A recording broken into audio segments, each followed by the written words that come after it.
Hello, my dear students. In this part, we're going to learn how to use DEX function in Power BI to calculate all the ratios we need to prepare your interactive dashboard. Let us start. So in our previous step, we downloaded this particular Excel file from Words. And here, I'm going to rename it now. Financial data. Okay. Next, I also want to open this term paper ratio file here. And you're going to get it on your Blackboard account from your instructor.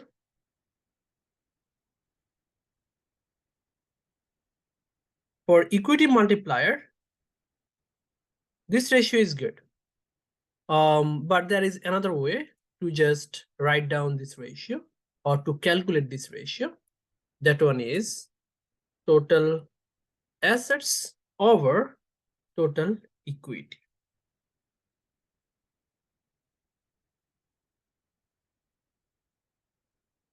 The higher the ratio, the more leverage your company has. That's the idea of equity multiplier. Okay. Now, next, let us now import the Excel data. So import data from Excel, downloads, financial data. This is how we are importing. Okay. Date time column is a problem.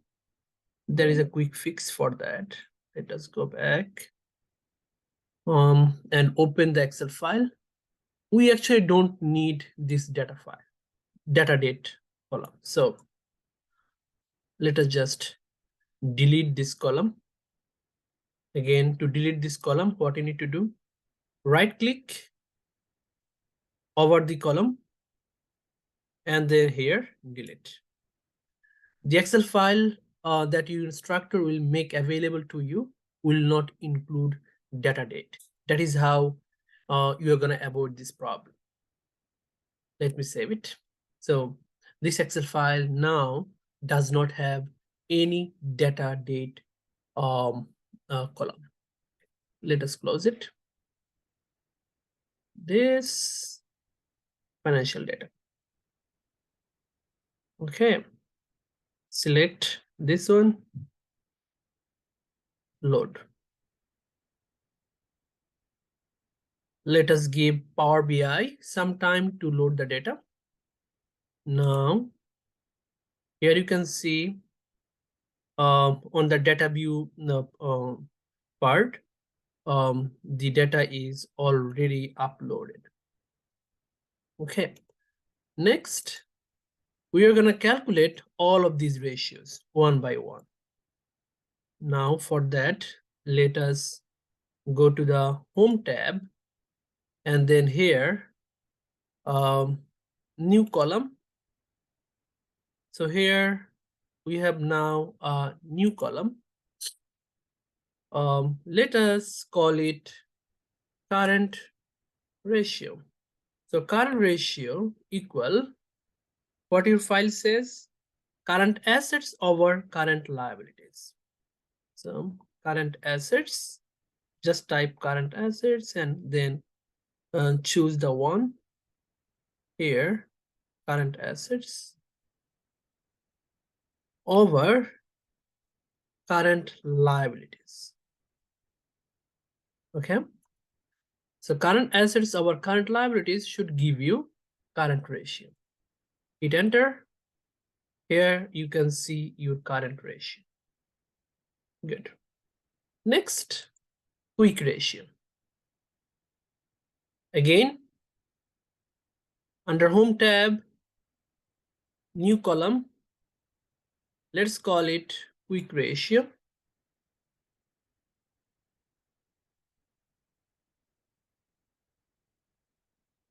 Now, bracket,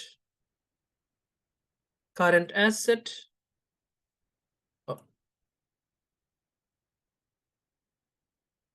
current asset minus inventory. Inventories over your current liabilities. Hit enter. This is how you get your quick ratio. Okay, next one. Next one is average collection period. So the formula should be account receivable over sales divided by 365. Okay. Average collection. So new column,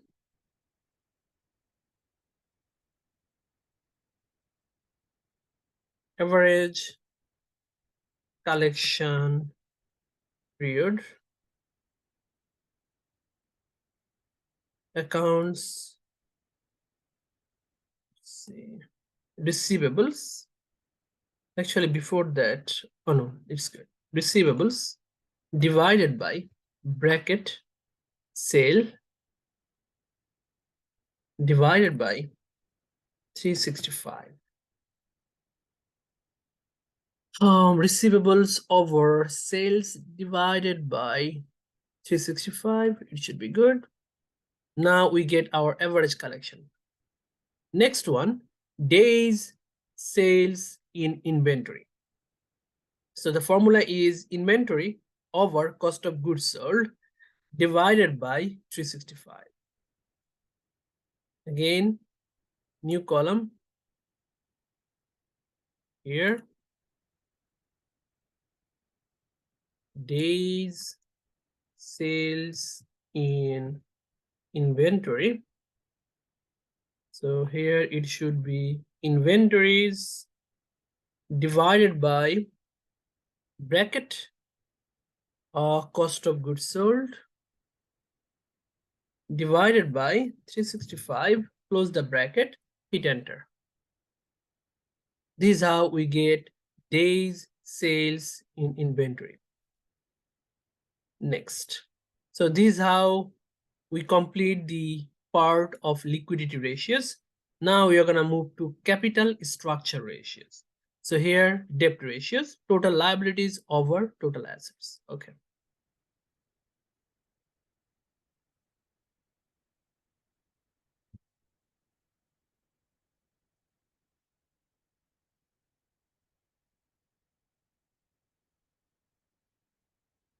Debt ratio, total liabilities over total assets, hit enter. We got our debt ratio. Next, times interest earned. So it is EBIT, interest over interest expense.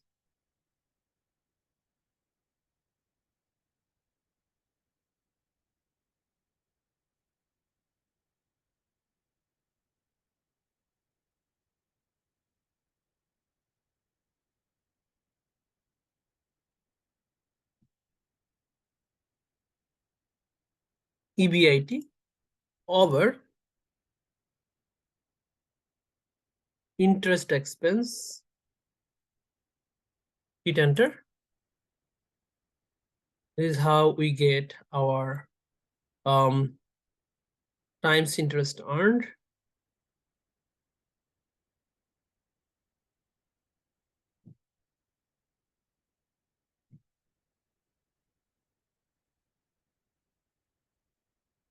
Next, we're going to move to asset management efficiency ratio.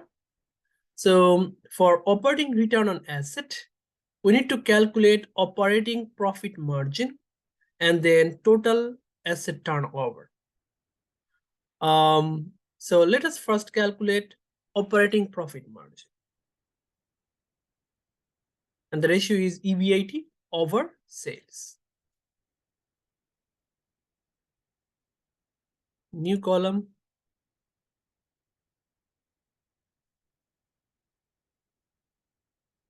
Operating profit margin. Earnings before interest and tax over sales. hit enter. And then the next one is total asset turnover, sales over total asset.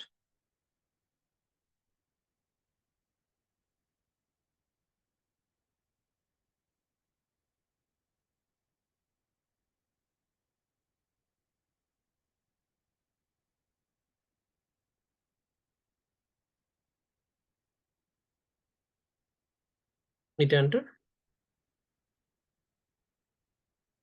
Now operating return on asset.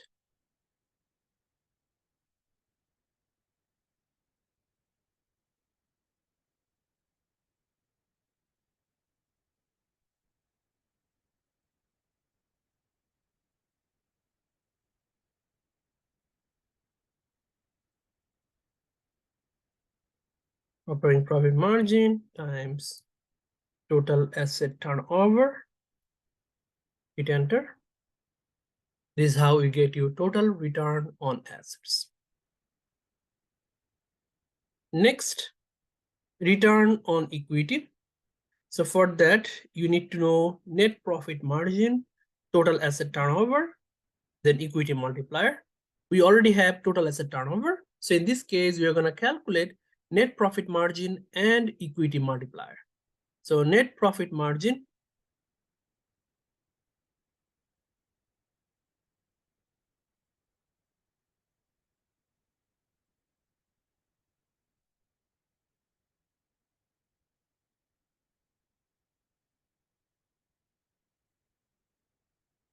net income over sales, hit enter. Then equity multiplier,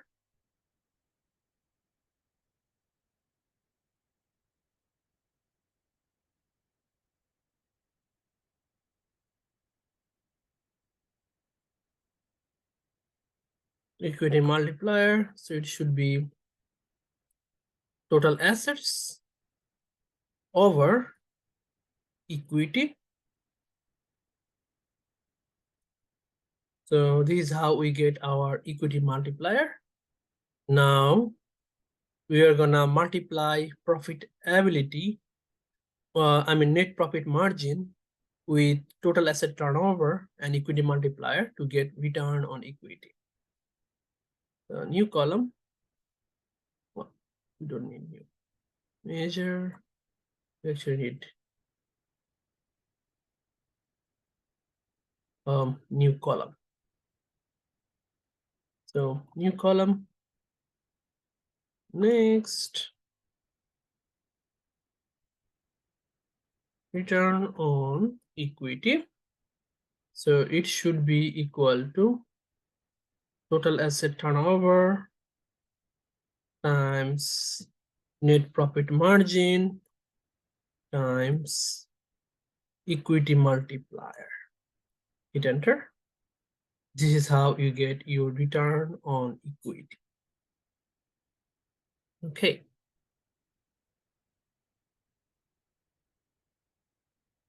Next, we are gonna move to market value ratios. First one is price earnings ratio. It is market price over earnings per share.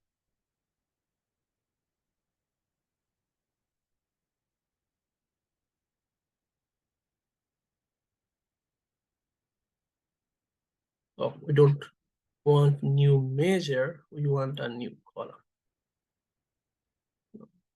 Okay, here it should be new column. So price earnings ratio. So it is price over earnings per share. Hit enter. So you got price earnings ratio. Next, market to book ratio. Home, new column.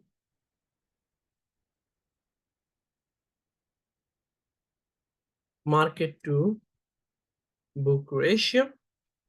So it is price over book value per share.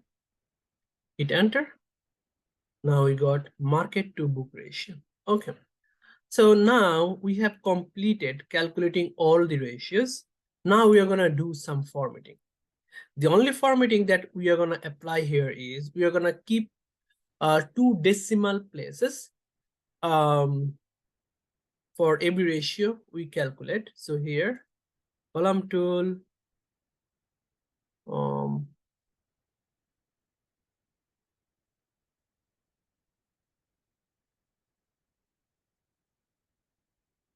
okay, decimal number to quick ratio format, decimal number here, this one, decimal number here, decimal number,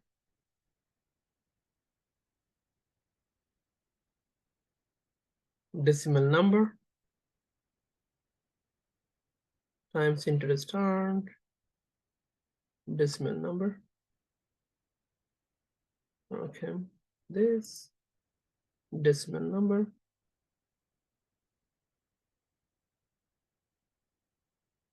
decimal number, decimal number, decimal number, decimal number, decimal number, decimal number, decimal number. Okay, so we are done with our formatting. So here you have all the ratios calculated and you have formatted all the ratios to decimal number. In our next video, we are going to create interactive dashboard using all of these ratios. Thank you.